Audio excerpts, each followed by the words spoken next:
මම මුලත් බොහොමයකට ගිහිලා තියෙනවා. නමුත් ඊටාම සුන්දර ආකාරයෙන් ඊටාම කාලයට උචිත හොඳ යෝජනාවකින් ගත්ත තීරණයක් කියලා මේ ඒක තමයි මේ කියන ෆිල්ම් එක. සුනිත් මාලිග කිව්ව විදිහට සබ්ස්ක්‍රයිබර්ස්ලා මිලියන් ගාණක් ඉන්න YouTubers 7 දෙනෙක් අරගෙන මේ කරන වැඩේ අපේ මිත්‍රයෝ සේරමල්ලා.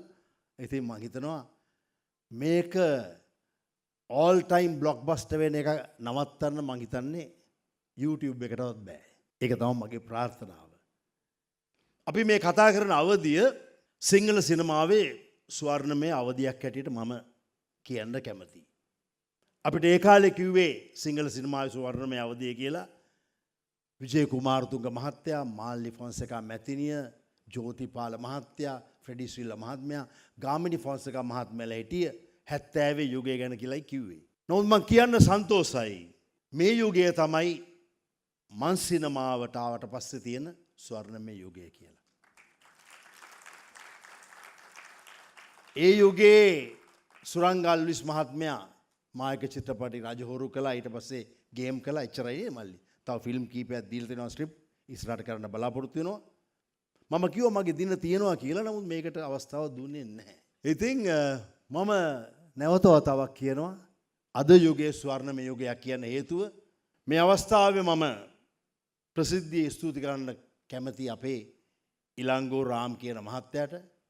බ්ලැක් කමඩියක් වේවා මොකක් හරි වේවා ප්‍රේක්ෂකාගාරයට අපි කවදාවත් එන්නේ නැති ජනතාවක් ගෙන්නපු අධ්‍යක්ෂකවරයෙක්. නෙළුම් කුළුණ කෝටි 2ක් නැත්නම් කෝටි 1.5ක් වියදම් කරලා අද කෝටි 27ක් හොයලා තාම දුවනවා නවත්ත ගන්න බෑ. ඉන්දියාවෙත් දුවනවා. මම ඊයේත් Netflix එකේ ඒකේ පෙරසු කියන ෆිල්ම් එක ආයෙ බැලුවා.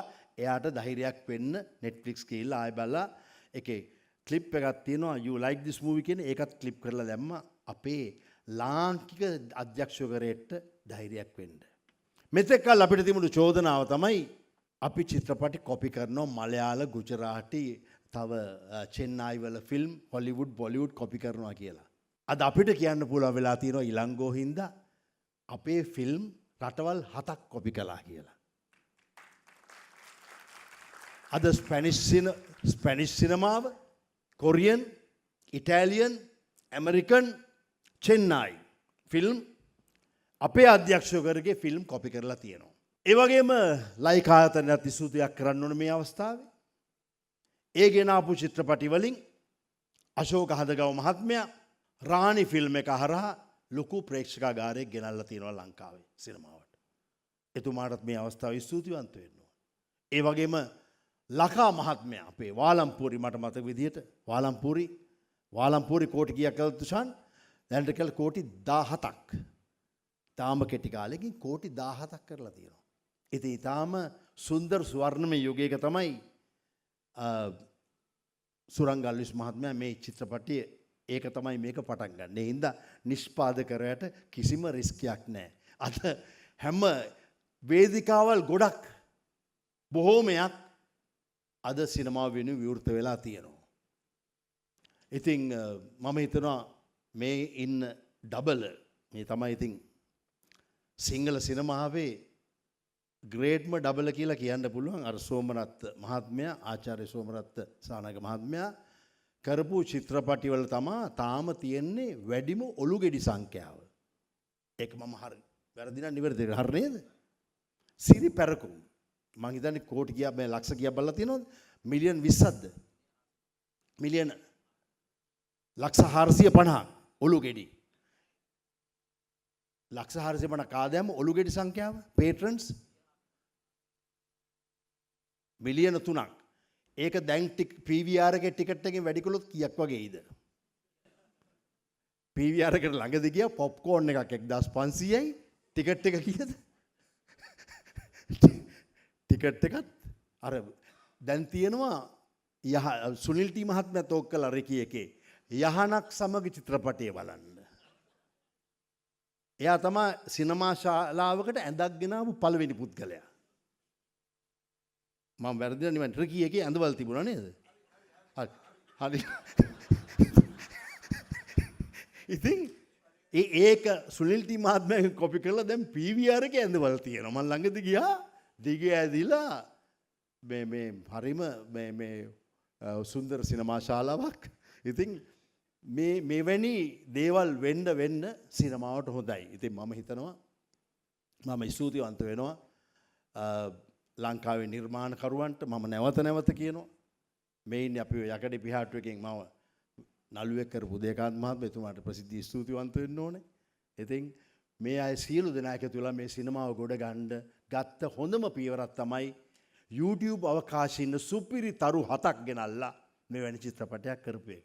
ඉතින් ඒක අතිසාර්ථක වෙනවා කියලා මම හිතන්නේ. මම කියන්න ඕනේ මොකද ඒගොල්ලෝ හොඳටම හරියටම ඇනලයිස් කරලා තමයි සුනේත් මාලිංගලා මෙයාගේ කීයද සබ්ස්ක්‍රයිබර්ස්ලා ගන්න ඒ ගානට අනුව මෙයාව හය කරලා මේක කරමු කියලා මේ පටන් ගන්න තියෙනවා. ඉතින් ඒක තමයි මේක කියලා ෆිල්ම් එකේ නම හද්දී මගේ සුරං ගැහුවා නමක් යෝජනා කරන්න පුළුවන්ද කියලා. මම කිව්වා දැන් අකුරු දෙකේ නම ඒක තමයි මම කොල්ල හොඳ නිකන් පාර නිකන් කිචියක් කියන නමක් දාන්න නිකන් ලෝචි කියලා දැම්මම හොඳ නැද්ද කියලා. යා කිව්වා ඒකත් හිතලා බලමු කියලා.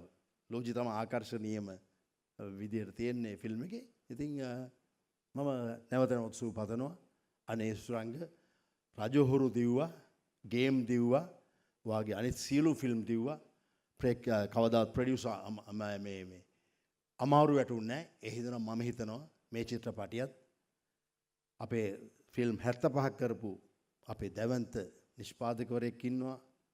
අපේ සුදේශ් මහත්මයා ඉන්නවා. මේ සියලු දෙනා එක්ක දමිතත් ඒක ඇඩ් කරනවා කිව්වා. ඉතින් මම කියන්නේ නැවත මට මේ ඩයරියේ දින තියෙනවා. ඉතින් අපි ගැන සලකලා බලන්න කියලා මම නැවත ඉල්ලුවා. තව එක දෙයක් විතරක් කියලා යන්න මේ ඒ කාලේද තිබුණ අභියෝග සිංහල සිනමාවට තිබුණානේ උදේ අයියා අභියෝග. ඒ කියන්නේ එකපාර ආවා හින්දි සිනමාවේ එක දිගට හින්දි ෆිල්ම් එනවා එක දිගට සිංහල ඒවා දුවන්නේම නැහැ. ඒ වගේ කාලෙක ආවා ළමා චිත්‍රපට රැල්ලක් ආවනේ. ළමා චිත්‍රපට රැල්ලක් ආවා. ඊට පස්සේ ආව මොකද්ද? කොමඩි චිත්‍රපට රැල්ලක්. ඊට පස්සේ රජ කතා චිත්‍රපට රැල්ලක් ආවා. ඊට පස්සේ කාම රැල්ලක් ආවා. කාම රැල්ලක් ආවා කියද්දී ඒ පැත්ත බලන්න හේතුවක් නැහැ. ඒ කියන්නේ ඒ වගේ මං කියන්නේ කාම රැල්ලක් කියන්නේ උදේකාන්ත මහත්තයාගේ බහුභාර්යාව වගේ ෆිල්ම්. ඒක අන්තිමට ගත්තේ කවුද? සුනිල් ටීපනාන්දු මහත්තයා. එතනත් යා සම්බන්ධ වෙනවා කොහොම හරි. ඉතින් මම එක කතාවක් විතරක් කියලා මේ කතාව අවසන් කරන්නම්. මට මතකයි සෝමේ අයියා උදේ අයියා මම මේ දුර්ගයකේ රඟපාන. එතකොට කොල්ලා මේ ප්‍රියංකර පෙරේරා මහත්මයා අපේ දිල්හානි ගස්මන් මම ජැකී කියන විලන් මම දුෂ්ටයා. ඉතින් ඕකෙ ඉද්දි මේ KW මාස්ටර් තමයි ෆිල්ම් එක කරන්නේ 1986. ඔබටයි ප්‍රිය ආදරේ සරත් මාස්ටර් කරාට පස්සේ ඒ කාලේ මම ඇඩ් කරන කාලේ මේ කාලේ කිව්ව කතාවක්. ඉතින් මේ කියන්න හොඳ දන්නෙත් නෑ මේ කතාව. කන්න මේක පාට ඔලුවට ආව මේ කතාව. ඉතින් ෆිල්ම් එක ඒ කාලේ ජනක සහ මංජු සුපර් හිට් එකක් කරලා බ්ලොක්බස්ටර් සුපර් හිට් එකක් කරලා KW මහත්තයා ඊටාම පීක් එකේ ඉඳගෙන කරා බංගලි වලලු කියලා ෆිල්ම් එකක්. මතක දන්නේ කට්ටියට මතකද බංගලි වලලු කියලා ෆිල්ම් එකක් කරා. ඉතින් ඕනම අධ්‍යක්ෂකවරයෙක් සිකුරාද ෆිල්ම් එක කරලා ඊළඟ සවුන්ද තමයි කලෙක්ෂන් අහන්නේ නේද සෝමේ අයියා? අපි අර තව කවුද EAP එක්කෙනෙක් අහනවා වගේ අහනවා අනේ කවුද යාගේ නම? විමල දාසගෙන් අහනවා කලෙක්ෂන් කීයද? කමන්න නැද්ද කිව්වද මේක මේ දැන් මේ KW මාස්ටර් දැන් පීක් එකේ ඉන්නේ ෆිල්ම් එක යනවා හොඳට කියලා අනුරාධපුරේ හෝල් එකකට කෝල් එකක් දීලා ආලා මැනේජර් මහත්තයා මම KW මාස්ටර් කතා කරන්නේ කොහමද බංගලි වල්ලු කලෙක්ෂන්? එතකොට මැනේජර් කියනවලු අනේ මහත්තයෝ කතා කරන්න එපා. ෆිල්ම් එක හොඳට දුවගෙන යද්දී අනුරාධපුරේ එහා හෝල් එකට අර බෲස් ලී කියලා Enter the Dragon කියලා. ඕක උඩ පැනලා ගහන පයින් පහරට 555 ජාතක කතා සේරම ඉවරයි මහත්තයෝ කියලා ටෝල් එක.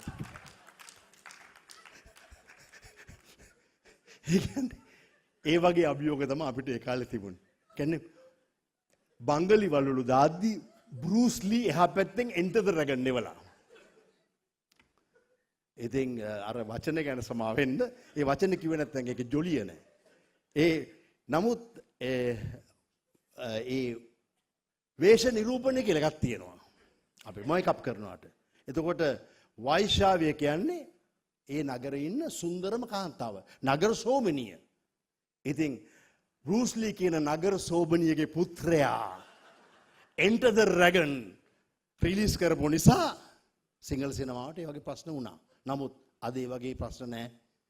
බෲස් ලී මලා ෆිල්ම් 5ක් කරලා තාම ඒ වගේ ආකර්ශනීය ස්ටාර් කෙනෙක් මම දැකලා නැහැ ලෝකෙ කොහෙවත්.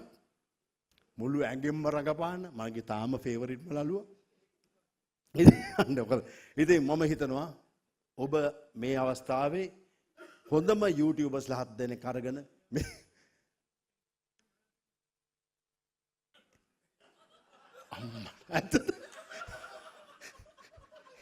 ඊට පස්සේ කරපු ෆිල්ම් එක එවන්නද ගැරන්ටියා.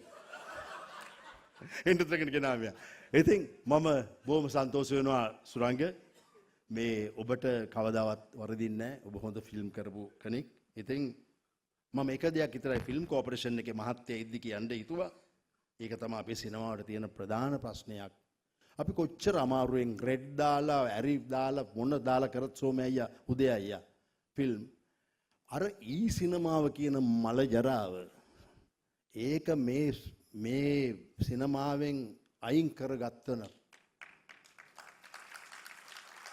අපිට ඒ ඕපරේෂන් එකේ මහත්තයෙද්දි පුළුවන් නම් ඒ සිනමාව ඒක මේ අවුරුදු 3කට දීපු ඇග්‍රීමන්ට් එක අවුරුදු 10ටත් වැඩි අපේ මිත්‍රයෝ තමයි ලීඩර් ෆිල්ම් එක ආරුවන් මහත්තයයි කවුද අපේ අනිත් එක්කලා කවුද ප්‍රහාන් පින්නදුව මේක අහලා හරි මේක බැහැනවනේ ඉතින් කරුණාකරලා මේ මැෂින් ටික නවත්තලා අපි ඔක 2K ට ට්‍රාන්ස්ෆර් කරගත්තොත් අපිට කොච්චර ලස්සනට චිත්‍රපටයක් බලන්න පුළුවන්ද කියන එක තමයි මගේ ඉල්ලීම. එහෙනම් තවත් කතාවක් දික්කසන්නේ නැහැ. බොහොම ස්තුතියි සුරංග අපිට ආරාධනා කළාට. ඔබට වරදින්නේ නැහැ. බන්දු සමරසිංහ කිව්ව කතාව මට තාම මතකයි. ਉਹ කිව්වා මෙවැනි පුත්‍ර රත්නයක් වාණිජ සිනමාවට දායක කරපු එකට සරදල්ලිස් මහත්මයාට ස්තුතියි කියලා. ඒකම කියන්න ඕනේ. හැබැයි ඒ කතාවත් අද බොරු වෙලා තියෙනවා. ඔහු වාණිජ සිනමාවට පිටින් ගිහිල්ලා රූම් නම්බර් 106 කියලා ඔරිජිනල් ෆිල්ම් එකක් කරලා තියෙනවා. මම තව එකම එක කතාවක් කියලා විතරක් මේ කතාවේ සමු ගන්නම්. අපි හැමදාම ලේසියට හින්දි ෆිල්ම් එකක් බලලා දෙමළ ෆිල්ම් එකක් බලලා ඒකට උඩින් සවුකොලයක් තියලා චිත්‍රපටයක් කළා. ලේසියට කම්මැලි කමට තමයි යෝග කරේ. නමුත් ඒක නවත්තන්න කියන ඉල්ලීම මම ප්‍රසිද්ධිය කරනවා. ඒ වරද අපිත් කළා. මායා කියන්නේ කාංචන, ප්‍රවේගය කියන්නේ මොකද්ද? පොල්ලාදවන. නමුත් විජේ කුමාරතුංග මහත්තයලා ගාමිණි ෆොන්සේකා මහත්මයාලගේ කාලේ කරපු චිත්‍රපටින් 99ක් කොපි ෆිල්ම්. එක්කෝ මලයාල ෆිල්ම් එකක්, එක්කෝ තමිල් ෆිල්ම් එකක්. නමුත් ඒව අහුුනේ නැහැ. තාක්ෂණය දියුණු නැහැ. මම අවවාද කරන්නේ මේ කතාව අහන් ඉන්න අයටත් දැන් තියෙන කොපිරයිට් ප්‍රශ්නයත් එක්ක ඔස්ට්‍රේලියාව වගේ රටක රීමේක් එකක් කළොත් රිපෝට් පැදිලා ළඟදී මෙල්බන් වල ෆිල්ම් එකක් නවත්තලා තියෙනවා. ෆිල්ම් එක තමිල් ෆිල්ම් එකක් රීමේක් එකක් කරලා දාපුවම ඒ සිස්ටම් එකෙන් කොපිරයිට් එක වැදිලා නවත්තලා තියෙනවා. ඉතින් අපේ රටේ ඕන තරම් කතාව තියෙනවා. ඒක අද ඔප්පු කරලා තියෙනවා ලකා පාලම්පූරයකින්. ඒක අද ඔප්පු කරලා තියෙනවා අශෝක හඳගම රාණියකින්. ඒක අද ඔප්පු කරලා තියෙනවා ඉලංගෝ රාම් නෙළුම් කුරුණෙන්. ඒ හින්දා අපි අපේ රටේ කතා කළොත් අපිට සුන්දර සිනමාවක් ගේන්න පුළුවන් දමිත. ඉතින් මම හිතනවා ඒ දේ කරගන්න මේ සියලු දෙනාට ශක්තිය ධෛර්ය ලැබේවා. විශේෂයෙන් සුරංගට ස්තුති කරන්න ඕනේ. ඔරිජිනල් කතාවක්. සුනිල් මාලින් කිව්වා වගේ කිසිම රටක මේන් රෝල් 7ක් දීලා නැහැ. මෙච්චර සබ්ස්ක්‍රයිබර්ස්ලා ඉන්න YouTubersලාට. ඉතින් ඒක දැන් ඔරිජිනල්. ඒ හින්දා මේ ඔරිජිනල් ෆිල්ම් එකට සූපතමින් මම තමුන්නාස සම්බන්ධ.